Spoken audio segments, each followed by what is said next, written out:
No one expects a whisper from the invisible to touch so deeply, but the question arises suddenly, like a light piercing the darkness of the soul. What if that presence you feel isn't a memory, but company? The unease is born in the chest even before it becomes a thought, bringing that feeling that the air is changing, that the house is breathing differently, that something is trying to get closer. And it is precisely at that moment that the image appears powerfully. A 5-year-old boy with enormous attentive eyes saying naturally what adults are afraid to admit. He's still with you. You just don't look at him the right way. In the purity of that child's voice, there is a truth that no one dares to name. He doesn't speak like someone imagining. He speaks like someone remembering the place from which the soul comes before birth. The boy observes the invisible as if it were a natural part of life, and his sensitivity opens a crack that only increases the doubt that was already latent. Could that shiver, that perfume, that sudden thought really just be longing? The heart feels that it isn't. It senses that there is something beyond, something that adult logic cannot reach. And the boy, with his simple way, only confirms what the spirit already knew. It is there that the question begins, that no one can ignore. What if the loved one hadn't really gone away? The reason why so many people feel the presence of those who have passed away, but don't understand what it means, is rooted in 3 levels: emotional, spiritual, and social.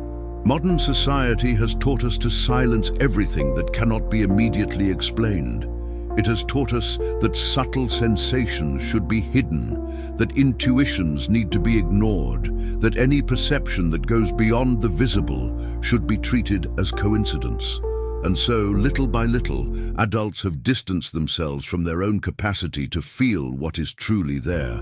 Grief in itself creates an emotional field that alters human perception. Studies show that more than 60% of people who have lost someone close report feeling subtle presences in the first few months after the passing. But they don't talk about it for fear of seeming vulnerable. On a spiritual level, this is natural. When the bond is strong, the vibration remains. Love doesn't cease with death, it only changes frequency. It's as if there's a subtle, almost imperceptible thread that continues to connect 2 different worlds. And this thread vibrates when the heart opens. The 5-year-old boy emerges as a symbol of that sensitivity that adults have lost.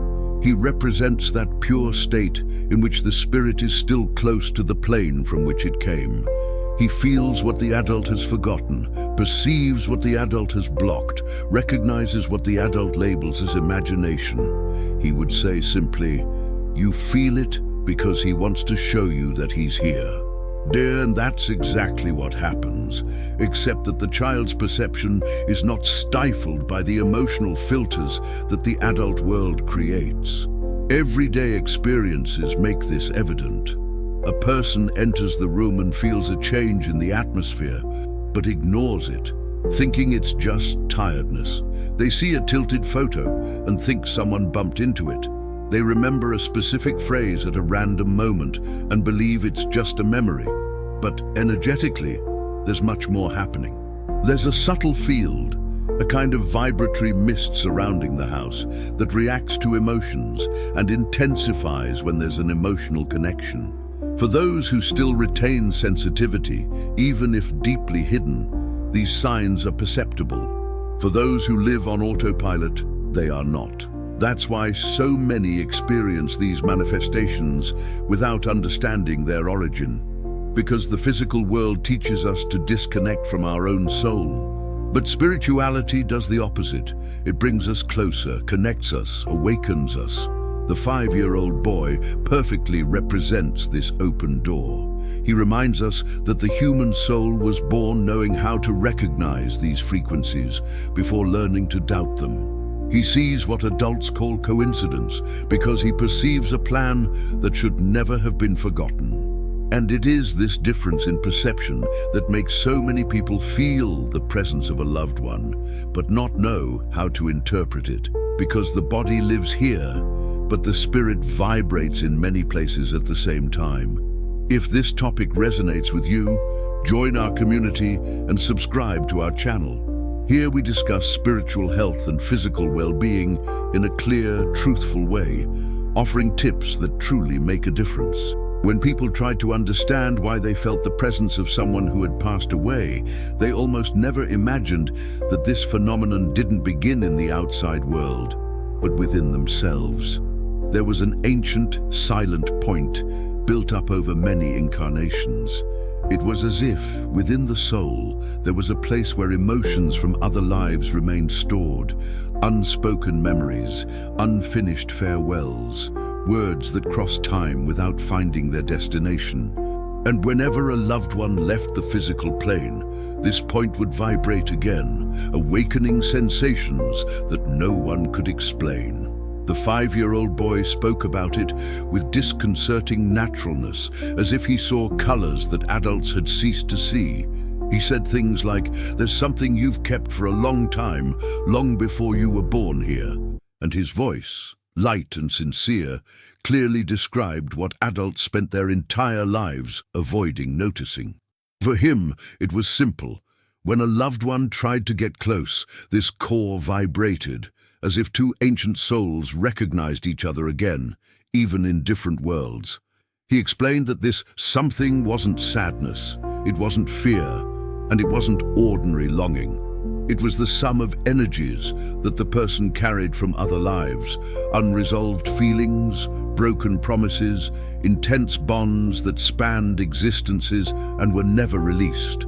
The boy said, "Each life leaves a mark. Everything you didn't say, everything that remained trapped, everything you loved too much, stays here inside, right there." While adults called this emotion, he called it spiritual memory. This core formed slowly. With each existence, a new layer. With each deep relationship, a vibratory bond. With each uncomprehended loss, a stagnant energy. And when the spirit was reborn, it brought with it all these vibrations, even if the human brain was unable to recall them. That is why the boy said that people forget with their heads, but not with their souls. He would say, "You don't remember, but your heart remembers. It always remembers." The invisible villain wasn't something external, but rather this quiet accumulation of old vibrations. It remained hidden because adult life taught people to ignore the subtle. People learned to prioritize the concrete and stifle the intuitive. The boy observed this and said, with a certain childlike astonishment, "You stop listening, you stop feeling, as if the world were only what you can grasp with your hand." For him, the spiritual was as real as the physical, and perhaps even clearer. He said that this core only manifested itself when something activated its vibration. A strong memory, a painful farewell, or the attempt at closeness from a loved one. When someone you love comes near, this point moves. It awakens. It shines differently. And that was exactly what adults interpreted as chills, intense dreams, sudden changes in the environment. For the boy, it wasn't a coincidence. It was communication. For him, perceiving this energy point was as easy as noticing someone had entered the room. He would say, "I feel when someone's spirit arrives. It makes noise in here, even when no one is looking." The noise he spoke of wasn't sound, but vibration. An internal pulse, a frequency that ignited when a beloved spirit approached to offer comfort, guidance, or simply presence. To help the adults understand, the boy created simple but profound images. He would say, "It's like a little box that you lock and forget where you put it. It's like a scent from another life that appears when someone comes near. It's like an old door that only opens when the heart calls." To him, it was obvious. When a loved one tried to communicate, that door moved, even if the adult didn't notice. The boy said, "He's calling you. That's why you feel different." He described everything with a sincerity that broke down any resistance. There was no fear, no doubt, only spiritual clarity. And this clarity showed that the ancient point within the soul was not a problem, but a path. It was through there that the signs from the other plane arrived. It was through there that the presence manifested itself. It was there that the spirit received the visit of the one who had departed. This core posed no threat. It brought no pain. It merely revealed that nothing in the emotional universe is lost, that bonds continue to exist, that communication between worlds is possible when the spirit vibrates enough to remember what has always been there. Thus, even before any guidance could be given, the boy had already shown something essential. The presence of the loved one was only perceived because something within his own soul responded. It was an encounter between ancient frequencies, a memory that awakens, a call that transcends dimensions. When a person finally opens up to understand what is happening around them, the 5-year-old boy approaches as if he sees the truth effortlessly. He observes his surroundings with the sensitivity that only a young soul possesses and says, with the innocent firmness of one who does not fear the invisible, "He is here. You feel it because he really comes." He speaks this in the present tense, as if narrating an event that is happening now, before senses that the adult has not yet learned to decipher. The boy explains that the bond between a person and their loved one doesn't end with physical death. The connection continues to vibrate, alive, active, and this vibration seeks ways to get closer. He says that the spirit comes near, moved by affection, and that the contact doesn't happen by chance. He leans forward slightly, as if listening to something the adult ignores, and states, "He calls you, and you call him too." He begins by pointing out the first sign. When the spirit approaches, the air around changes almost imperceptibly. It's not a breeze, it's not physical movement, but a gentleness that envelops the body like a silent embrace. The boy places his hand on his chest and says, "It's his energy touching yours. You feel it before you understand." The change happens in space, but also within the soul. Then he talks about thoughts that arise out of nowhere, laden with the emotional voice of the deceased. For the boy, this is easy to understand. He speaks where you can truly hear. He touches the side of his own head and then his heart, showing that the spirit sends vibrations that thought automatically translates. That's why certain phrases appear without the person trying to remember. They are spiritual answers arriving gently. The boy goes on to say that smells that suddenly appear aren't physical, but vibrations transformed into sensory memory. He wrinkles his nose as if he's smelling an invisible aroma and says, "He sends the smell that makes you recognize him instantly." Perfume, coffee, soap, the smell of his house, everything appears as a form of presence that doesn't need a body.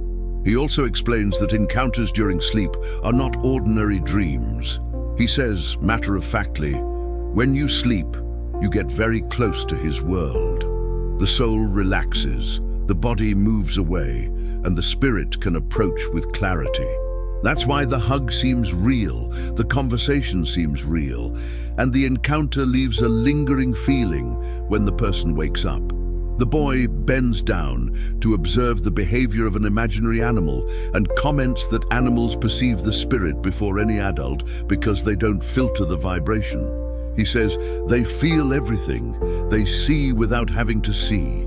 The cat that stares intently at a corner, the dog that suddenly becomes calm, the bird that lands on the window, everything responds to the spiritual presence. He continues, explaining that sometimes objects move slightly, not by physical force, but by the vibration of proximity. He points to an imaginary picture frame and says, "It only touches you a little so you can notice." Nothing aggressive, nothing confusing, just a delicate gesture from someone who wants to be noticed. The boy also talks about memories that surface strongly on specific days. He smiles and says he thinks about you at the same time you think about him. This synchronicity creates intense memories, almost as if the memory were placed directly into the emotional field. He explains that sensation of gentle warmth, slight shiver, or presence behind you is also contact. He runs his hand along his own arm and says, "It's as if he's touching your energy with his energy." It's not skin, it's not a hand, it's vibration meeting vibration. And finally, the boy describes intuition. He places his hand on his head and then on his heart and says, "When you think he's here, it's because he's already arrived." This certainty doesn't come from the mind, it comes from the soul's recognition. The boy speaks not with doubt, nor with supposition. He speaks with the simple and pure conviction of someone witnessing it as it happens. For him, everything is clear. The signs do not represent absence, but presence. They do not represent longing alone, but encounter. They do not represent pain, but continuity. He takes a deep breath and says, "You feel all of this because he still cares about you. He stays close because the love hasn't gone away." If this content is truly helping you, please leave a like so that more people can also benefit from this information. This helps spread light, awareness, and spiritual evolution. When everything starts to make sense, the initial pain that once felt like an empty space in the chest slowly transforms into something different. Something that doesn't weigh the same way, something that doesn't hurt like before. The person realizes that the restlessness that arose in quiet moments wasn't a sign of weakness, but rather an attempt at communication that had always been present, but never understood with the necessary depth. And the more this perception unfolds, the more they understand that the signals they feel aren't random occurrences in everyday life, but manifestations of a bond that remains alive, even though the body has departed. One's perspective on one's own life begins to expand, and everything that once seemed confusing starts to find its place. Longing ceases to be a dark void and becomes a luminous bridge between two planes. Spiritual presence ceases to be an enigma and becomes a living comfort, a silent embrace that doesn't depend on words or physical touch to be real. The person realizes they no longer need to run from sensations that arrive suddenly, because they now understand that they are part of a language that the heart easily recognizes, even if the mind still tries to doubt. With this new awareness, daily life changes effortlessly. Small gestures gain depth. Certain silences cease to seem lonely. Memory stops being a wound and transforms into a link that transcends time. The person begins to realize that when they feel that sudden warmth, that thought that arises without explanation, that memory that springs from the soul, they are not merely reliving the past. They are experiencing an encounter, a dialogue that is maintained through energy and spiritual sensitivity that never disappear. And this perception, little by little, causes the weight of grief to transform into a gentle coexistence with physical absence and invisible yet intense presence. Life then takes on a different texture.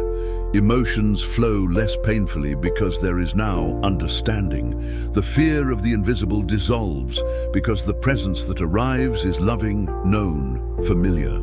The heart learns that loving someone who has already departed is not about carrying suffering, but about keeping alive the connection that was never broken. And when the person imagines what the future will be like, they realize they can walk more lightly because they understand they are not alone. They never were. The bond remains, the energy remains, the affection remains. The presence does not disappear, it only changes form. And in that moment of complete understanding, the 5-year-old boy reappears, not as a physical figure, but as an emotional memory of that state of spiritual purity the soul once possessed. He emerges as an inner reminder that intuition should never have been silenced, that the invisible always spoke, that nothing true is lost along the way. He emerges as that gentle voice that says, "You always knew. You just forgot." And this childlike presence within the soul reminds us that there is a place where fear does not enter, where love does not end, and where the spirit recognizes all that the eyes cannot see. When a person takes a deep breath and realizes this truth, they feel something within them realign. Life goes on, but in a more conscious, more connected, more embraced way. And it is at this moment that the spiritual path opens up more clearly, because now there is trust in what previously seemed inexplicable. Understanding transforms into strength, and strength transforms into peace. If you've made it this far, it's because this touched something deep within you. So subscribe to the channel and turn on notifications, because the next videos will continue this journey with you. Thanks for watching, and see you in the next video.